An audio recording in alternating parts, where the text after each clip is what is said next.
Hello YouTube and welcome back to the C# tutorial, so let's just get into it.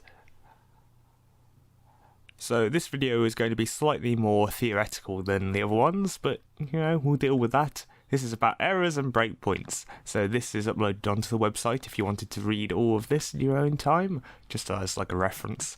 But I'll be going through this and talking about how it relates to Visual Studio. Let's start with the three different types of errors. So you have syntax errors, logic errors, and semantic errors. Syntax errors occur since you haven't actually respected the syntax of that language. So the rules of the language, such as like ending code in a semicolon or placing a bracket in the wrong place, C# cannot process a line correctly, and it won't be able to compile it.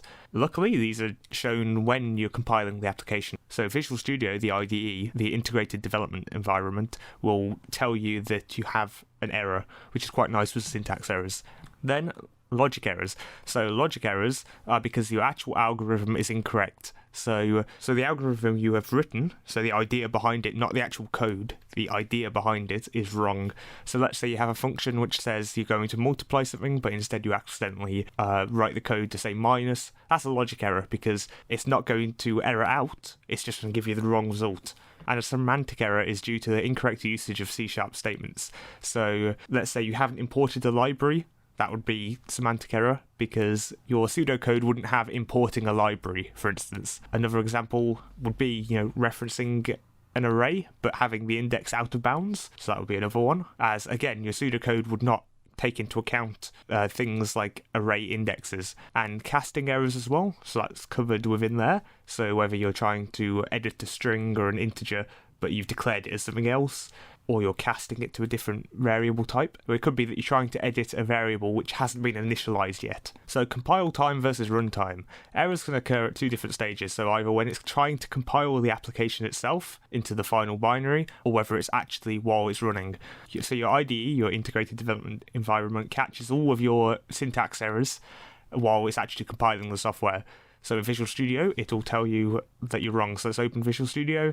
So let's say I remove that semicolon, and then we try and run it. See, there's build errors, and there's a red squiggly line there that's saying, that even tells me a semicolon is expected. So that sort of syntax error, it will actually tell me, which is quite nice. Logic errors are very difficult to spot, because while the application is running, it will output something wrong. So you have to purposely go through and use some other debugging tools to find the actual issue. So it won't actually crash the program, it'll just give you the wrong result. And finally, semantic errors, depending on what type they are, can occur both at runtime and at a compile time. So referencing an array index that is out of bounds would occur at runtime, but not casting a proper value would occur during the compile time. So what does Visual Studio give you that helps you debug code? So you get breakpoints as stepping through. Huzzah! So a breakpoint allows you just to put a little dot in the code that says, when it reaches this line, pause the program, which means you can look at variables and see what they're declared as. And with these breakpoints, you can step through your code, so you can make the software break at a point and then step through your code. So there's three different types of stepping through, which we can cover now inside of Visual Studio. Let's go into Visual Studio. Okay, so I'm going to make this a bit smaller just so we can actually see it. So if we put a breakpoint at the start of this code, so when we start clearing the arrays, all I need to do is click in this little line all the way at the end. So you can see I put in a breakpoint on this line, on line 42.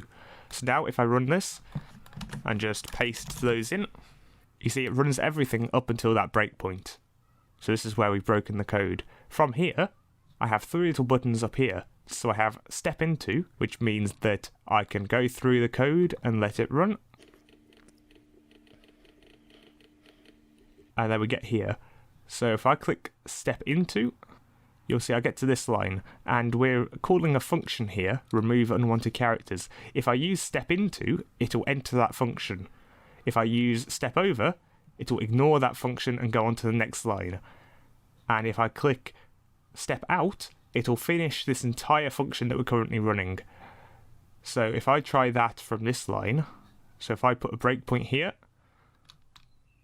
instead, and I'll show you what each line does. So if we step into it, you'll see that we've now entered this remove unwanted characters function. So this is what step into does. However, if I click step out, it finishes that entire function. Now step out, that's really what it's only used for. Let's say you accidentally click step into a function and you're like, oh, I don't really want to read this whole function, that's not what I'm debugging. Just click step out and it'll finish the current function and return you back to here. If I click step into again, we're on this line. If I click step into again, it'll re-enter the function. But if I click step over, it'll ignore that function. It'll still run it, but it'll jump over it and break at the next line. So let's just step out and have the function finish. There we are. So you see it's outputted the right value and the function's finished. So if I try it again, you see we've broken at this line because I put a breakpoint there. Step over that, just ran, but it's stepped over the function, so we didn't actually enter it as a breakpoint. Nice thing about let's say I put a breakpoint here. If I just run my code, I just put that generic code here, number 15. You see it pauses here, so I can look at every single variable that has been declared. So like lines is null, I know that x is 0. If I just step over here, you can actually track every variable and how it's going using our step over, step into and step out lines. So we can actually check what each line is changing and what variables are changing to. Another function of Visual C# is exception handling. So within exception handling, we can write code that specifically focuses on catching errors. So if I show you the current code, remove our breakpoint because we don't actually need that. Okay, so we need to check here that it all passes, because I'll show you the current code, 00000000. So if that equals 15, that's perfectly fine, and we do strip out random characters, so if there's an A there, then it will just ignore it. However, what happens if there's no numbers? It's just an A there. You see, it crashes here. So we need to actually make sure it passes. This is just trying to pass it, and we check whether it's the right number. So this check parts, all this is doing is checking that it's under the right number. So under 60, for instance, if it's like an hour. So what we can do is we can create a new integer 32. So this is what we're passing it to, and let's call this result. Just leave it blank for now. So if we go if int32.tryParse, we can try to parse it as a value. And if we use our in separated array and 0, so we check the array and then we output it to our result variable. So this is currently saying if it passes, then run the code which is in these brackets. So let's put a exclamation mark in the front that says if it doesn't pass, then run this. And now we need to do this for every single other line. So if this one is wrong, run it, or if this one is wrong. So we can put these two lines here that says, or we do it. So now we can copy and paste this.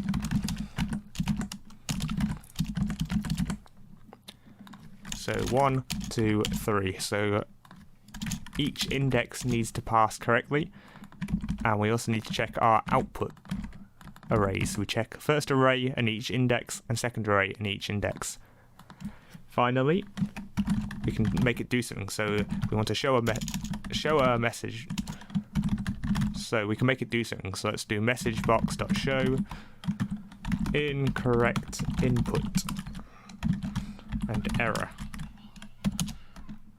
So we show a message box and then we break, because we don't want to run this because this will crash the program if it's wrong. And you see I've put there a syntax error because this is expecting another expression. So let's remove that.